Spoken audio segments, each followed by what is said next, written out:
Welcome to According to Sam, folks. This is episode 302. Thank you for tuning in. Hope you guys have had a good weekend. I don't want to delay. I want to get right back into what we were talking about in the last podcast. I am still slowly telling the story of how we built $37 trillion in debt. The national debt right now is 36.7. We'll soon be at 37 and on our way to 38 trillion. We're adding $1 trillion to the national debt every 90 to 120 days.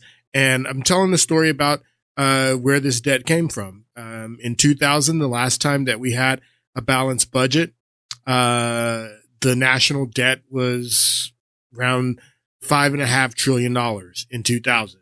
So, between 2000 and 2025, in those 25 years, how did we amass $37 trillion in debt is where we're headed, and then to 38. Right now, to be exact, it's 36.7, and counting. So I'm telling that story, also relating this debt to the economic policies that Trump is implementing using these tariffs, going into a trade war with China, and we're in a trade war with China. There should be no doubt about that. And that's just not me saying it. I played a clip in the last podcast of Chuck Schumer in 2011, 14 years ago, saying that we are in a trade war with China. And we've been in a trade war with China for a long time. We just finally have a president and executive that is engaging in the trade war and fighting for the American people. And there's been a lot of fear and uncertainty and doubt that's being projected by the media.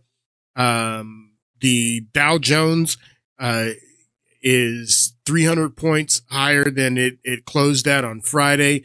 I guess that's good. I mean, it hasn't made up all of the losses since Trump has started to implement these trade policies. It's down maybe 15. It's about 1,500 points.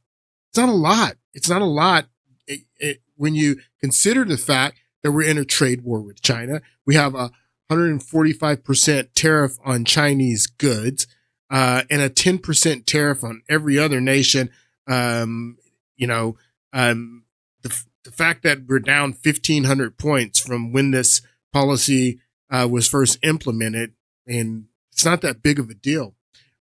So we were talking in the last podcast, we ended the last podcast talking about the media and how China in their retaliation and their the things that they're doing to engage in the trade war publicly. They've been engaging in the trade war for years, but what they're doing publicly now, they implemented 125% tariff on American goods. They're not buying American soybeans. They're going to Brazil to buy soybeans now. That's going to hurt the soybean farmers. They have restricted the United States media corporations who they're in league with. I mean, Disney has an amusement park in Shanghai. I was explaining that to you 2 podcasts ago, and I was explaining in the last podcast that this move by China to restrict the film industry from distributing their films in China is going to be a huge financial cost to these film industries. And I said that matters because the film industry is owned by the same people who own the news industry. And it's very important that you understand that. Like we were saying in the last 2 podcasts ago, we were focusing on the Walt Disney Company, but Walt Disney owns ABC, ESPN, of course, the Disney Channel. But they own 20th Century Studios.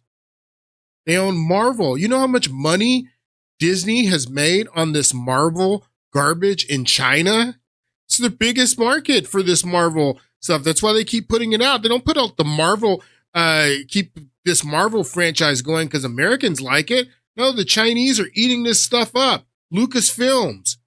That's all Disney. That's all Disney. So if China says that the films, American film industry is not allowed to distribute their films in China, then you can expect that the reporting on ABC is going to reflect the wishes of the Chinese, because this is about money. This is about money. Universal Studios, explaining to you, the people who own NBC, they own MSNBC, it's Comcast, they own DreamWorks, they own Focus Features, Illumination, it's a film industry, Universal Pictures, that's all under NBC Universal. So you can expect that the reporting on NBC is going to be negative because they're in bed because they need to distribute their films in China, and China is saying that you can't distribute your films in China. So that's why you got to understand why you're getting all the fear, the uncertainty, and doubt from these media corporations. Warner Brothers. Warner Brothers owns Warner Brother Pictures. They own Warner Brothers. And this is one of the oldest film production companies in America, Warner Brothers. Bugs Bunny. They own all of these movies, classic movies. Warner Brothers Television. This is all owned by Warner Brothers. What else do they own? They own CNN. So what do you expect the reporting to be on CNN when it comes to China? If Warner Brother wants to get their films into China and China's blocking them, then you can expect that the reporting on CNN is going to benefit China. Even Fox, people, even Fox, you got to understand. Fox, what do they own? Rupert Murdoch owns, where's it at? Maybe they sold that off. I don't see it here anymore. 20th Century Fox. Anyway, you get the point. You get the point. And these media news corporations, media/news corporations, when you're watching this news and they're putting out the fear and they're making people afraid, that's having an effect on the stock market. People are saying that Trump's doing market manipulation, but you can just as easily say that the media and the fear that they're projecting out there is having an effect on the stock market. That they're the ones who keep talking about recession. If you watch the Sunday shows, it's are we headed? We're not in a recession yet. We had two consecutive quarters of negative growth during the Biden administration, but they refused to call it a recession just because we were adding jobs. But I mean, and all the growth that we had in the Biden administration, I mean, they passed $3 trillion in stimulus. The growth came from the stimulus. It came from government spending. This wasn't real growth. But now they're saying that, pushing the fear out there. We're heading into a recession. We're heading the fear R word, the recession. They're saying it over and over again. Why are they doing that? Because it's about the bottom line, folks. It's about the bottom line. And like I was explaining in the last podcast, that the reason these communication and media companies have so much power is because of William Jefferson Clinton. That in 1996, he signed this act deregulating media. All of this media cross ownership used to be regulated because as Americans, we understood that if you have all of this media and information being controlled by very few people, then these people are controlling all the gatekeeping, all of the messaging. And that's why they're having a big problem right now, because podcasting and alternative media have come about and they don't really have control over that. And they're having a big problem with the messaging because of alternative media, that they didn't really account for that. But Bill Clinton's the one who signed the Telecommunications Act of 1996, and that created all of this media cross ownership. And this is one of the most important bills for the elite. And and as we go into this stuff, you're going to see all the damage that was caused in the 1990s under the Clinton administration. I'm just laying the groundwork and telling the story of how we created this $37 trillion in debt and the problem with our trade deficit and the outsourcing of all of America's jobs and everything that we're dealing with. It all started, it didn't all start in the 1990s, but in the Clinton administration, they accelerated it. And this Telecommunications Act was very important because it's going to allow these elites, these globalists, to control all of the messaging is what they've been doing. They've been controlling all of the messaging because all of the messaging has traditionally been controlled by very few people with the same interests, and their corporate interests is what you got to understand. Corporate interests. It's very important. All right. So we're in a trade war with China. I'm going to play this clip of something that I said in the last podcast. And we were talking about the bond market. I was explaining what bonds are. And I was also explaining that the largest foreign holders of United States treasury bonds are Japan and China. China is the second largest holder of United States treasury bonds. And I said this in the last podcast. Take a listen. China wants to make sure that they're portrayed in a positive light in the eyes of Americans, because they understand that a lot of this trade war is a propaganda PR war.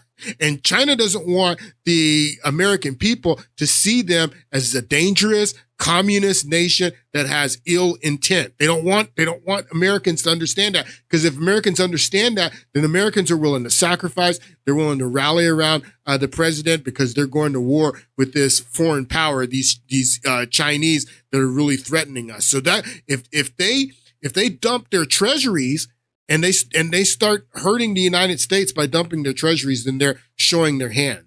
Hostile. So, means in they're some hostile. aspect, I think Trump wants to force them to do that so American people will see, just how bad China is. So what I said is that I think that Trump is trying to force China to sell off their treasury bonds. All right. This was Jameson Gear. We watched the testimony that he had in Congress where the idiot was yelling at him about not knowing that Trump was going to lift the reciprocal tariffs. And so we watched him in the last podcast, but he was on the CBS Face the Nation show yesterday. And I want you to listen to the question that Margaret asked Trump's trade representative. Now we're at war with China, trade war. It's not a hot war, but we're at war with China. So listen to what Margaret asked Gear here. I'm hoping you can give us some news of movement on this clash. Is the Trump administration opening any kind of channel to Beijing right now? Are there any plans for Presidents Trump and Xi to speak? Right now, we don't have any plans on that.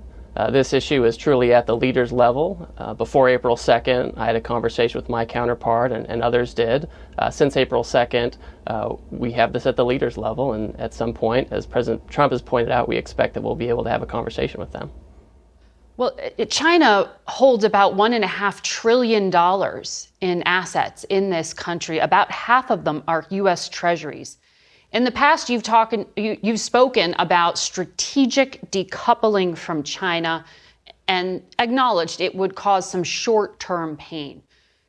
Are you trying to get China to sell some of those assets? Is that part of your goal as well? Interesting question, because that's what I said on my podcast on Friday. I said that Trump wants to get them to sell treasuries. He wants to get them to show their hand, to show the American people that this is a hostile regime, that China is hostile towards us. And Margaret asked Greer if the administration is trying to force China to get China to sell treasuries. Now, we're at war with China. Could you imagine when we were in the Second World War and the Nazis, they control France. They've taken over France. They know that we want to get a foothold in France so we can battle the Nazis and push them out of France. And we're the plan is to invade Normandy, the north of France, but we can invade from any direction, and the Nazis don't know where we're invading from. Could you imagine FDR or a representative from FDR's administration going on a Sunday show in the news and saying, well, our strategy is that we're going to invade from England and we're going to storm Normandy. That's the strategy. No, why would you do that in the middle of a war? And why in the middle of the war would Trump, in a trade war with China, why would in the middle of the war with China, with Trump administration, announce what his strategy is? And I watched all these people all over the weekend saying, Trump has no strategy. Well, what's the strategy? Why is he going to tell you fools that are in bed with China? Why is he going to tell you what the strategy is? What's wrong with you people? Why would he tell you what the strategy is? And to say that just because he's not being, forthcoming and saying what the strategy is, that he has no strategy, you people are crazy. Why would he trust you to come on CBS and say, yes, we're trying to get China to sell treasuries. That's what we want them to do. Of course, he's not going to say yes. Why would he tell you the strategy? But over and over again, people all weekend, I saw these people, and the Democrats, they're busted because everybody's playing these clips of them from, 10 years ago, 20 years ago, saying that we want tariffs, we support tariffs. And people are like, they asked Elizabeth Warren on ABC this weekend, you used to support tariffs, and every one of them, it's not, they say, yeah, we love tariffs. We've always loved tariffs. It's just the process. It's the way Trump is doing it that we object to. You don't even know what Trump's strategy is. You don't know what Trump is trying to do. And you're saying that, yeah, we like tariffs, but we just don't like the process in which he's using them. So, Margaret, of course, Greer's going to say, no, we're not trying to get China to sell treasuries, but I think they are. Decoupling from China, and acknowledged it would cause some short-term pain. Are you trying to get China to sell some of those assets? Is that part of your goal as well? That's not part of this plan. President Trump has a global program to try to reshore American manufacturing and address the trade deficit. It's a global issue. The only reason we're really in this position right now is because China chose to retaliate. So many other countries affirmatively said they did not want to retaliate. We want to negotiate with the Americans, and the Chinese made a different decision. So it's not a plan to do that. It was a Chinese decision. They have agency here. So no, we're not trying to get them to sell treasuries, but I mean, can you take that and say, because he told CBS and told Margaret that no, we're not trying to get them to sell treasuries, can you take that as being the strategy? I mean, they would be stupid to say that on CBS, that yes, we're trying to get China to sell treasuries. Mussolini he created fascism, and there's this famous quote from Mussolini about what fascism is. There's been all this talk about fascism lately, and saying that Trump and the Republican Party is a fascist party now, and everyone wants to use the word fascism. But the guy who created fascism, Benito Mussolini of Italy, he said fascism should rightly be called corporatism because it is the merger of corporate and government power. It is the merger of corporate and government power. Fascism.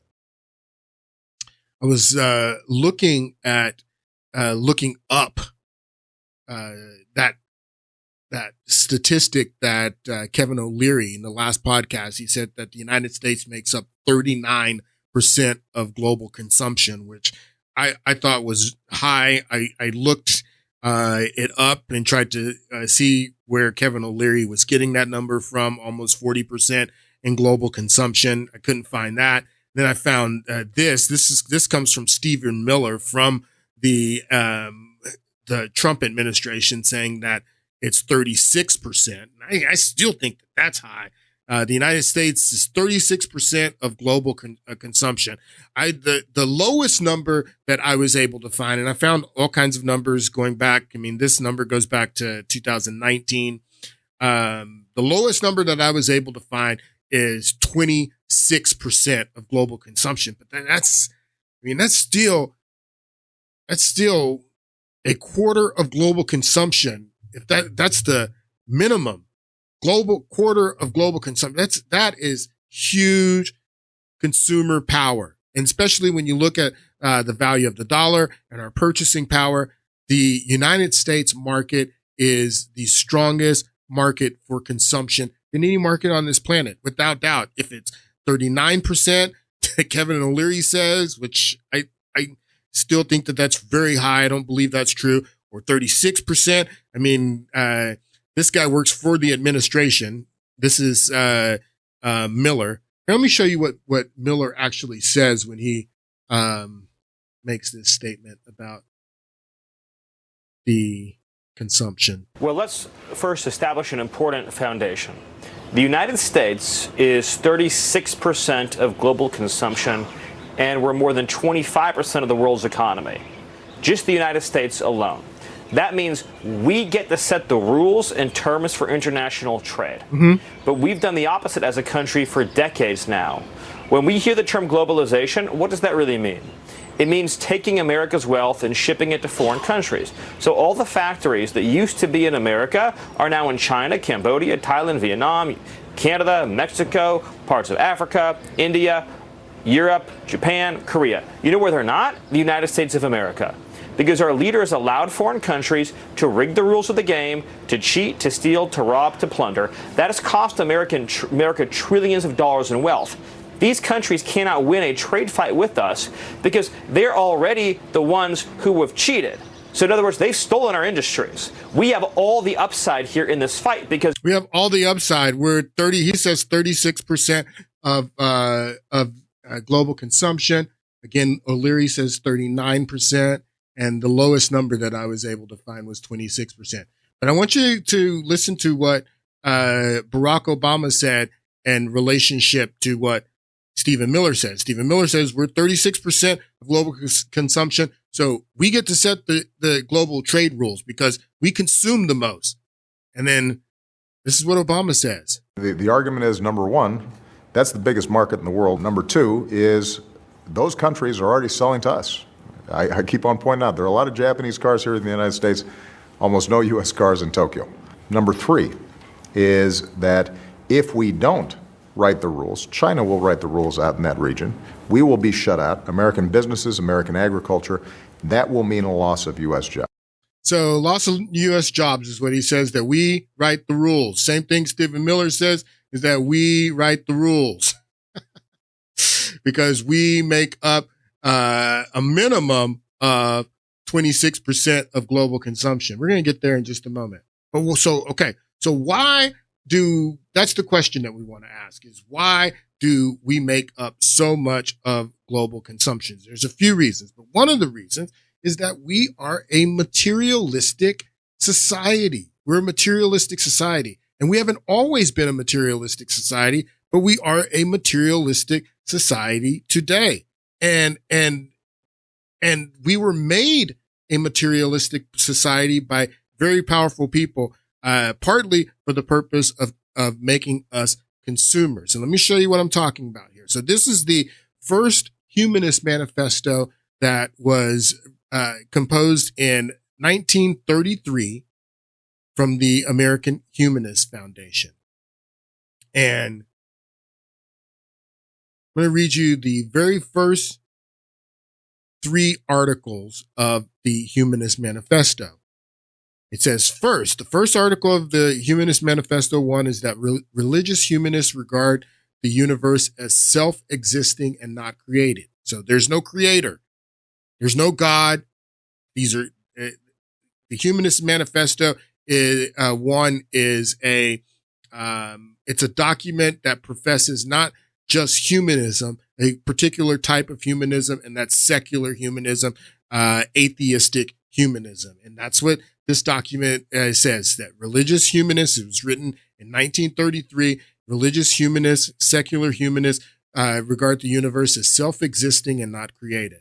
And this is, what you're going to understand is that these articles are what are taught in school from the ground level. This has an effect on your society from grade school. That's why the government wants to get get your kids in school as soon as possible so they can start imparting these articles in them immediately. That religious humanists, that the universe is self-existing and not created. Second, humanism believes that man, as part of nature, and that he has emerged as a result of a continuous process. What are you talking about here? It's talking about Darwinism. That, and again, this was composed in 1933. Humanism believes that man is a part of nature, is a part of nature, and that he has emerged as a result of a continuous process. And what is this saying too? Is that there is no creator, that the universe was not created, and that man was not created. That's what they're saying, that man's a part of nature, and nature is self-existing. Okay, let's get to this third one. And one of these days, I don't have time in this podcast, we're going to go through this entire document. Okay, so number 3, holding an organic view of life, holding an organic view of life.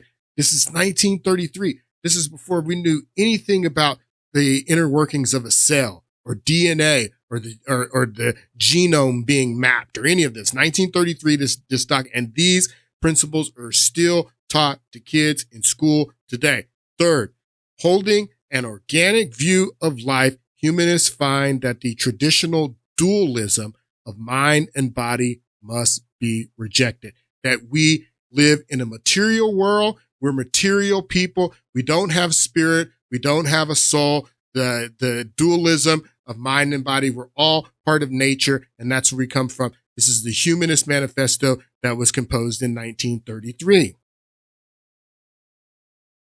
Look into some of the people who signed this. All right.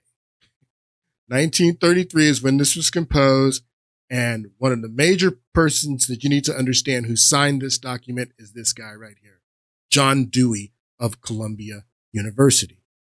John Dewey of Columbia University is the father of public education in the United States. And I'm trying to, right now, set the stage so you can understand how they created a society of consumption and materialism and made us a materialistic society. So we become a consumerist society that is only focused on material wealth, material issues, that we don't identify with the soul because they told us that we have no soul, that we don't identify with God because they told us that there is no God, that we came from apes in a continuous process. This is all composed in this document in 1933. And John Dewey from Columbia University is one of the signers. Francis Potter, this guy right here, Charles Francis Potter, is also one of the signers of this document, the Humanist Manifesto 1. And this is what Charles Francis Potter said, this quote: "Education is thus a most powerful ally of humanism. Every public school is a school of humanism, secular humanism. What can the theistic Sunday school meeting for an hour once a week and teaching only a fraction of the children do to stem the tide of a 5-day program of secular humanist teaching?" is what Charles Francis Potter said. And Charles Francis Potter, along with John Dewey and several others, are the ones who wrote Humanist Manifesto 1. All right, so let's talk about how they created a society of consumerism, materialism, and made the United States such a powerhouse in consumption. This is from the hit documentary series. If you have not watched this series, do yourself a favor. It's a 4-part series that is done I believe it's done by the BBC, but it's all about the century of the self. It's about Edward Bernays and the founder of propaganda and how propaganda, United States propaganda, came about. But in using Freudian psychology, Sigmund Freud was Edward Bernays' uncle, and they go into all of that in this 4-part series called The Century of the Self. At some point, I'm going to have to play more of this because they talk about how they use Freudian psychology, and used it to play on people's base instincts, your fleshly instincts, and to target your emotions like hate, like jealousy, like anger, like fear, all of these emotions, to target those emotions, your base instincts, and to use those emotions to sell you products is what the documentary starts off talking about. Is how they used it to sell products. But then, as the documentary 4-part series, Century of the Self, highly recommended, they show how they use those same base instincts, those same emotional instincts to sell political ideas and even political candidates. It's all in here in the Century of the Self. If you haven't watched it, I highly recommend it. But take a look at this clip. Eddie Bernays saw the way to sell product was not to sell it to your intellect, that you ought to buy an automobile, but that you will feel better about it if you have this automobile. I think he originated that idea, that they weren't just purchasing something, but they were engaging themselves emotionally or personally in the product or service. That it's not, you think you need a new piece of clothing, but you'll feel better with the piece of clothing. That was his contribution in a very real sense. Contribution. We see it all over the place today, but I think he originated the idea of the emotional connect to a product or service. What Bernays was doing fascinated America's corporations. They had come out of the war rich and powerful, but they had a growing worry. The system of mass production had flourished during the war. See, we were producing things. They're talking about World War I, that these corporations, this is during the Gilded Age, or right after the Gilded Age, and the Industrial Revolution, and the Americans were, well, this was an industrial revolution, but Americans were making things. We had all this manufacturing going on because we needed the manufacturing to sell arms to Europe during World War I. And then when we got into the war, at the end of the war, we needed manufacturing for our own weapons. So we had all these manufacturing corporations that were selling arms and part of the arms industry. But after the war, then they started using that same industry to manufacture products in the United States. And now millions of goods were pouring off production lines. What they were frightened of was the danger of overproduction, that there would come a point when people had enough goods and would simply stop buying. Up until that point, the majority of products were still sold to the masses on the basis of need. While the rich had long been used to luxury goods, for the millions of working-class Americans, most products were still advertised as necessities. Goods like shoes, stockings, even cars were promoted in functional terms for their durability. The aim of the advertisements was simply to show people the product's practical virtues, nothing more.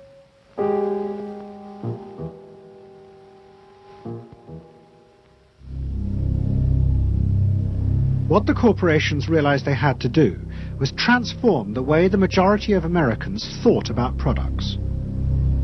One leading Wall Street banker, Paul Mazur of Lehman Brothers, was clear about what was necessary.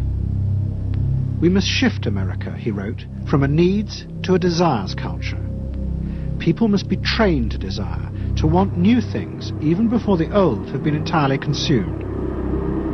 Wow. I want you to hear what this Lehman Brothers executive says again, that we must train and transform America into a desires-based society, a materialistic society that is only controlled by base instincts and base desires, is what we need to do. And to transform America is what this Lehman Brothers businessman in New York City is where I'm sure he was. And that's where Bernays was. All these guys were in New York City. We're getting ready to talk about Rockefeller here in a moment. It was in New York City when all this was going on, that we need to create a desires-based society. This is how we became, 35, 25, whatever you say it is, consumption of the world's consumption, that we consume so much of the world's consumption is because they made us materialistic. They made us consume more so they could sell more.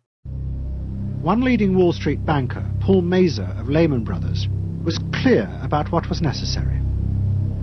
We must shift America, he wrote, from a needs to a desires culture. People must be trained to desire, to want new things even before the old have been entirely consumed. To want new things.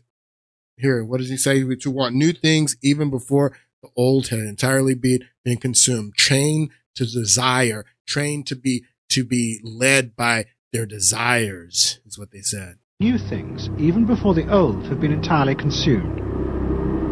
We must shape a new mentality in America. Man's desires must overshadow his needs.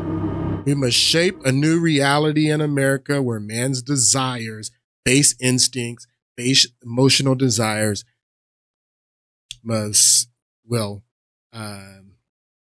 what we should be led by. Not our faith, not our morals, moral compass, not by anything but our base desires. And that's how we get to be 30% of the world's consumption, and that we are a consumer powerhouse. But what does that do?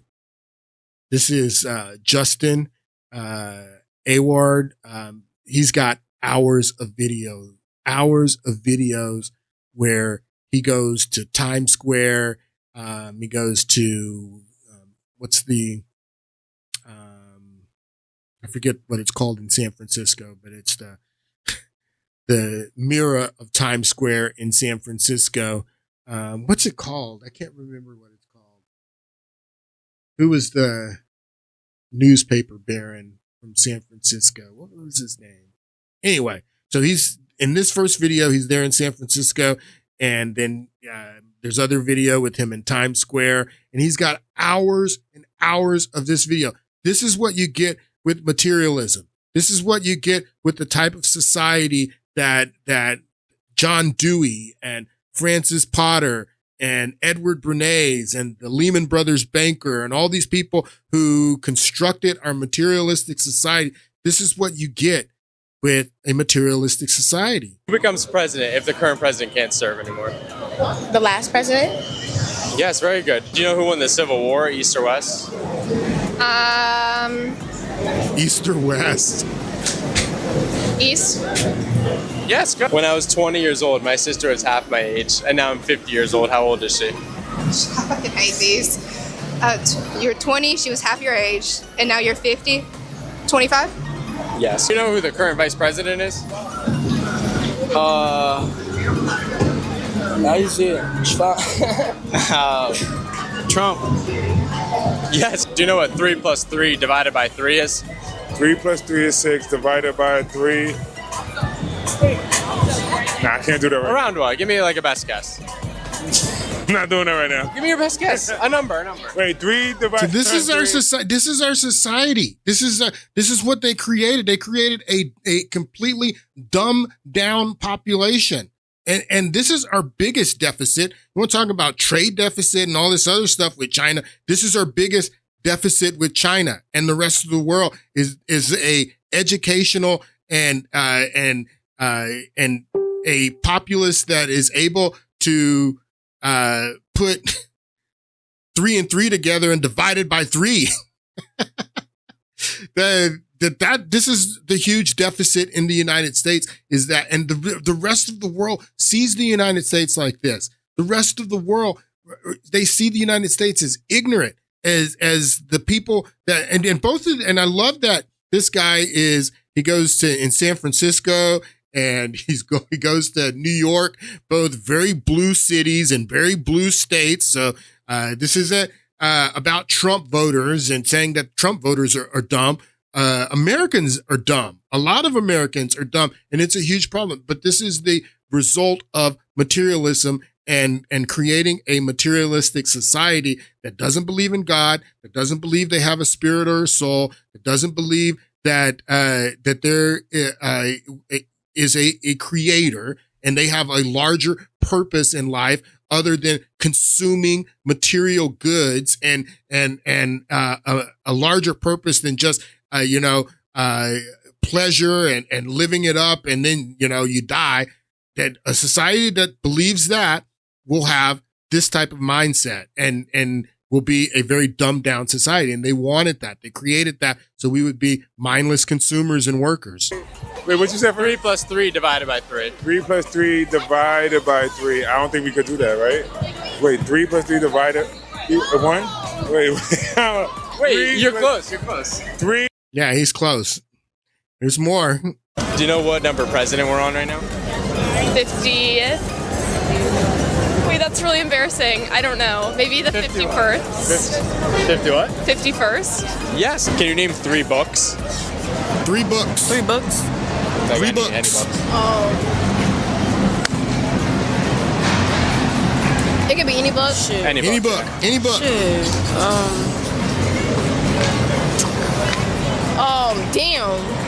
Damn. Cat in a Hat. 1 book. How many hours are in 3 days? 4. Hold on. Around how many? 4, 8. Give me a number. 92. Yes. Do you know what number president we're on right now? 45. Yes. Wow. All right. How many months in 2 years? And it's 12? Do you know what the capital of the USA is? So the rest of the world, and especially in Asia, I mean, I'm telling you, they have no respect for the United States because they think that the United States people are dumb. And quite frankly, they are right. It's not on the American people. These American people have strategically been dumbed down. This was a process to make us dumb, materialistic consumers. They did it on purpose. And I can name all the players. I could do a whole podcast just on, and I need to do this podcast just explaining what Carnegie, Rockefeller, with John Dewey, and what they did to our educational system, what they did with the corporations to make us dumb consumers. It's all, if a lot of it is in that 4-part series, The Century of the Self, which if you haven't watched that, I highly recommend you go and watch that documentary on YouTube. It's called The Century of the Self. More. The Civil War. The Civil War? He's in New York in this one. What's his name? Kennedy? Yeah, Kennedy against who? And these people vote this new bill that they just passed in the House. And everyone's saying that it's going to make it harder for people to vote. Well, listen, quite frankly, I'm sorry. I'm sorry, man. I really I don't think that you should, that's one of the things that I think that we should have is a literacy test to vote. You shouldn't be voting if you don't know how to go down and get registered because this new law says that you have to show your ID or whatever it is. Then some of these people should not be voting, but they do. And what does that do? That has a huge effect on our country when they're able to use, going back to the century of the self, they're able to use emotional responses. They're able to use emotional responses and use Freudian psychology to appeal to your base instincts to get you to vote for the person who makes you feel good. It's a huge problem, but it's a result of materialism. I don't know. Do you know what the capital of the United States is? No. You know what 3 times 3 times 3 is? No. Yes, you do, man. Take a guess. Can I think about it? Yeah, go ahead. How many make up 1 dozen? How many make up one dozen? How many what? Like how many eggs are in 1 dozen? 10. How long is 1 decade? 1 decade. No idea. Do you know who the president was before Trump? All right, that's enough of his. Like I said, this guy has hours and hours of video. All right, so what's going on in China's educational system? What's China's approach to education? What's going on over there? All right. 红色是表示你的专注力显示得很高。 Teachers at this primary school in China 蓝色是走神了。 know exactly when someone isn't paying attention. 白色就是你可能跟网络还没有连接好。 These headbands measure each student's level of concentration. The information is then directly sent to the teacher's computer and to parents. China has big plans to become a global leader in artificial intelligence. It has enabled a cashless economy where people make purchases with their faces. A giant network of surveillance cameras with facial recognition helps police monitor citizens. Now, I want you to think about China is a communist country. Communism is inherently atheistic. They don't have any religious beliefs. So this is their atheistic communist approach to education, which they believe if they educate, this goes back to even Mao and the Great Leap Forward, that they educate the young and educate the populace, that they can defeat the United States, because the United States, their population is not educated. Their population is materialistic. They're consumerist. Only thing they care about is pleasure and feeling good. They don't even focus on education. So we can beat. This is what they think to themselves, and in a large part they're right. That if we focus on education and discipline and forcing our young people to focus in class using these little AI band. I mean, this is their atheistic, humanistic, communist approach towards education. Now, I think it's a little rigid. I think it's a lot rigid. I think that there's major problem. They don't let these kids play. They don't let these kids enjoy themselves. They don't let these kids be kids. And from, a very young age, that these kids are taught discipline and to focus on their education, learning Mandarin and English, learning all the things like arithmetic and science and all technology, all that stuff is what they're learning. What are we learning over here? We're TikTok videos and dance videos. This is the biggest deficit that we have with China, more than anything, more than a trade deficit, more than anything in this trade war, that this has to be understood what I'm telling you about. If we really want to have a renaissance in this country, and that's what Trump's talking about when he's talking about the new age of America, that's what we need. We need a renaissance is what we need, a rebirth. And when you think about the Italian Renaissance, I talk about this quite often, but the Italian Renaissance came about in the 14th century after the bubonic plague had killed over a third of Europeans, and started in Italy.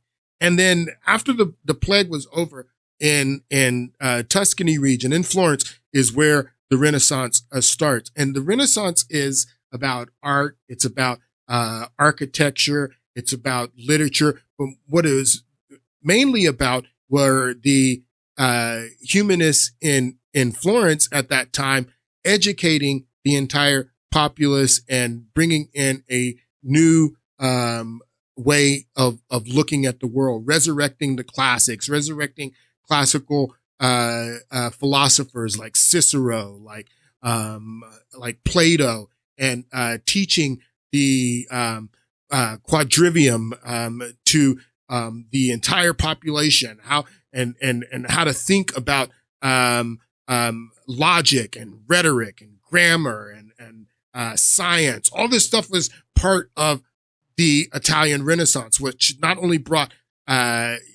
Italy out of the Dark Ages, it brought the entire continent of Europe out of the Dark Ages. This rebirth was an intellectual rebirth before it became a artistic.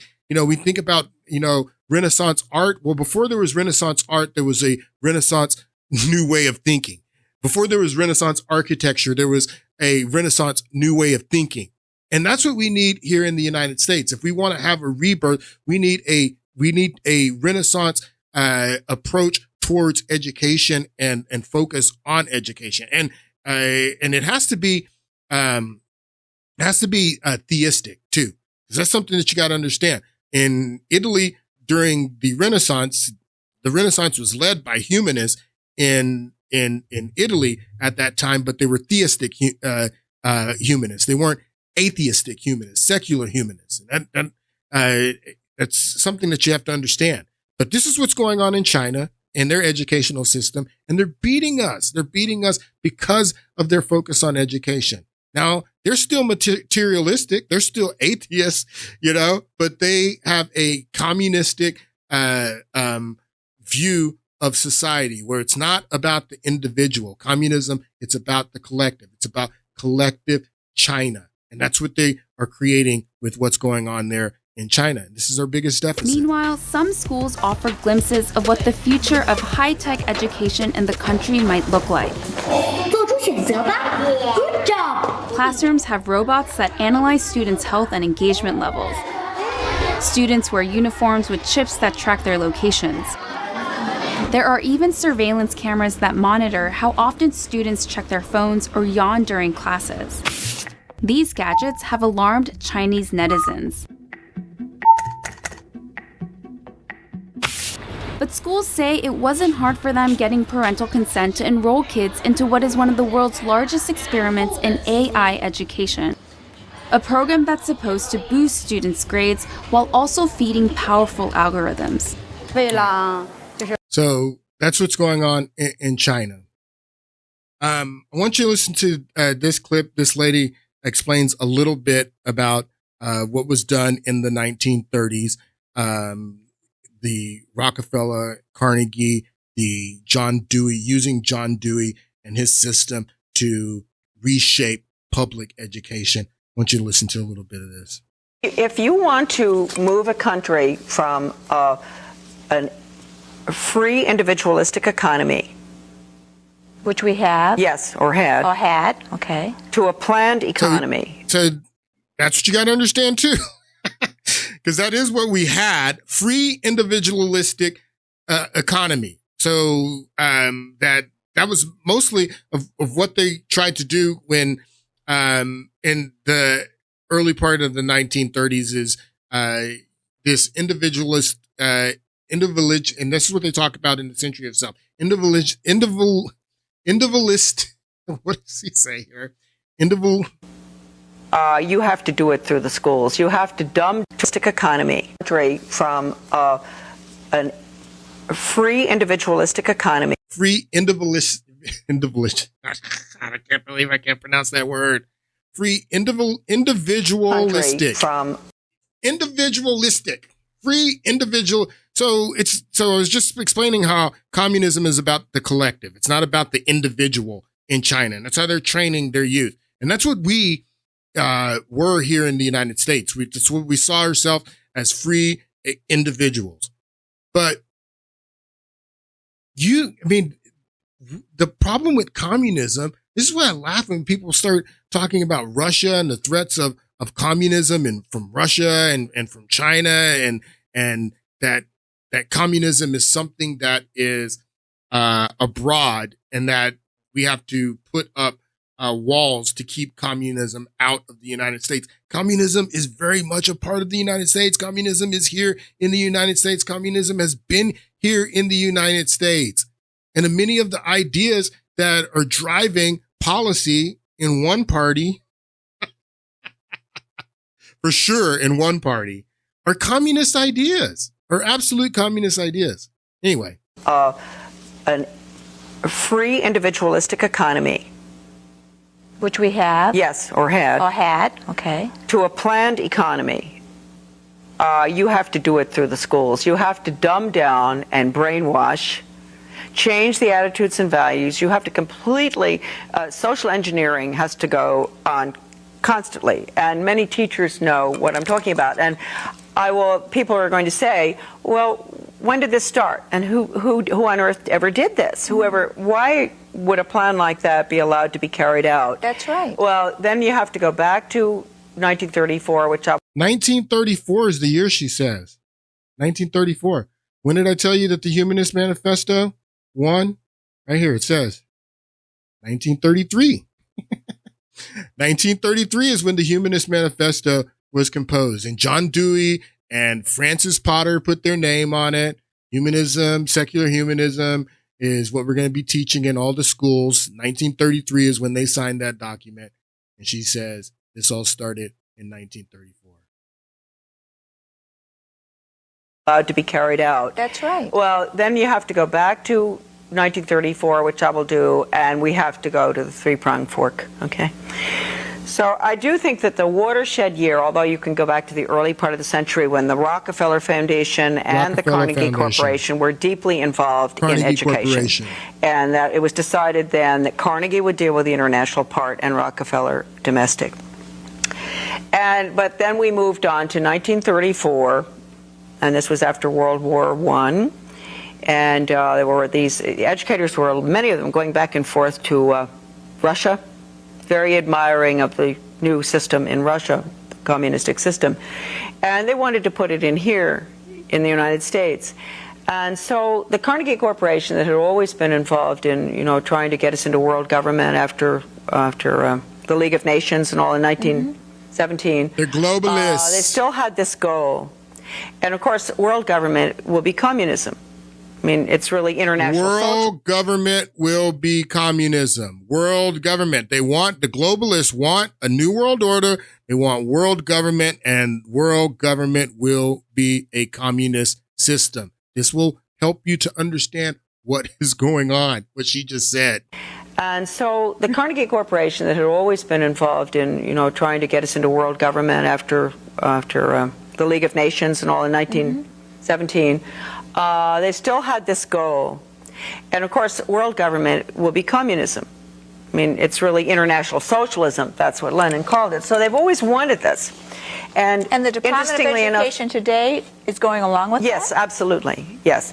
And so in 1934, the Carnegie Corporation produced, it took 4 years, they commissioned the American Historical Association to put together a study of the social studies. And they came up with lots of volumes, but I have one little volume, Conclusions and Recommendations for the Social Studies. And basically that little one is an original book. I wish I'd brought it with me. Too bad. But I don't even dare let it out of the house. It's so important.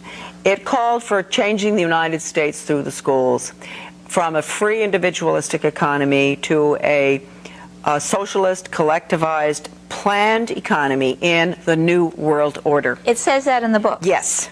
And that book was written when? In 1934. By who? It was the Carnegie Corporation paid for it. The American Historical Association put it together. And can people get that book in the library? No. No, they can't. But I have quotes in my book, from it. But from that time on, Carnegie Corporation consistently, without any hesitation whatsoever, didn't run into any obstruction, poured its money, its tax-exempt money, which we make possible for them to have, into changing American education. They funded well, let's go on to the 1945. They're deeply involved. Alger Hiss was deeply involved with the Carnegie Corporation. He was a accused Soviet agent. They didn't get him on it, but they got him on libel. But most people do think that Alger Hiss was a Soviet agent. He was Carnegie. And they were very instrumental in getting the Elementary and Secondary Education Act passed, which, as I said before, changed education from knowledge, content-based, academic, to performance-based behavior. And from that time on, because that was necessary for what we're looking at now with school to work agenda is the planned economy is performance-based. So they're training workers. They're training not thinkers, worker not bees. leaders. Exactly. Workers and consumers. Workers and consumers. I don't have time to play all of this. It's quite long. But you got to understand that Carnegie and Rockefeller, they had a plan. And John Dewey, who was one of the signers of the Humanist Manifesto, was a integral part. He got most of his funding from the Rockefeller Foundation to implement this new education system here in America. And there's a couple of more clips I want to play. I'm almost done, but I want you to listen to what Dwight Eisenhower says in his farewell address that he gives in 1951, just days before Kennedy is sworn in. And take a listen to Eisenhower. Throughout America's adventure in free government, our basic purposes have been to keep the peace, to foster progress in human achievement, and to enhance liberty, dignity, and integrity among peoples and among nations. To strive for less would be unworthy of a free and religious people. Any failure traceable to arrogance or our lack of comprehension or readiness to sacrifice would inflict upon us grievous hurt, both at home and abroad. Progress toward these noble goals is persistently threatened by the conflict now engulfing the world. What conflict is now engulfing the world is Eisenhower talking about? He's talking about communism. It commands our whole attention, absorbs our very beings. We face a hostile ideology, global in scope, atheistic in character, ruthless in purpose.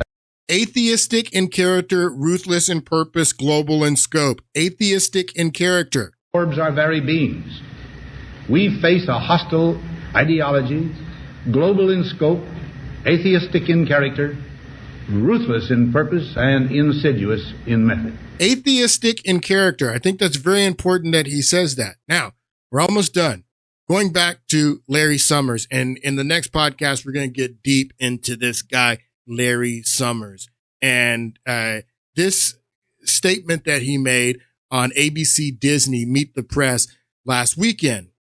Larry Summers was the Treasury Secretary in 2000 under the Bill Clinton administration. And Larry Summers was there for a lot of what these people did to us in the 1990s. He was the undersecretary to Robert Rubin. And then when Robert Rubin resigns, he becomes the Treasury Secretary. But everybody wants to talk to Larry Summers. He's making all the rounds. He was on the Fareed Sakari show this weekend. He did this podcast we're going to talk about, the All In podcast. We're going to play clips from that on Friday. Everybody wants to talk to Larry Summers. I don't know why. Like I said, if you're listening to the people that got us into this mess, then you're not very smart. And this is one of the people that got us into this mess. But this is what he said on last week. I played it a couple of podcasts ago, but listen to what he says, criticizing Trump's policies to try to rectify what these guys did. What we need is a reversal of these policies. And until we have a reversal, I think we're going to have a real problem. This is a moment of testing for the president's advisors. The intellectually honest ones know that this reflects a presidential 40-year fixation, not any kind of proven economic theory. This is the economic equivalent of what creationism is to biology or what ending vaccines is to medicine. What creationism is to biology. This is the equivalent. So what is he proposing there? He's proposing, again, what is in the Humanist Manifesto, that there is no creator. He's espousing an atheistic philosophy is what Larry Summers is doing here. And there's a reason why. We'll get back into this in the next podcast. We're going to talk a lot about Larry Summers, and I'm going to tell you why he is espousing an atheistic, materialistic point of view.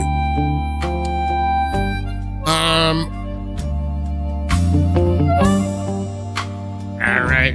I'll see you guys on Friday.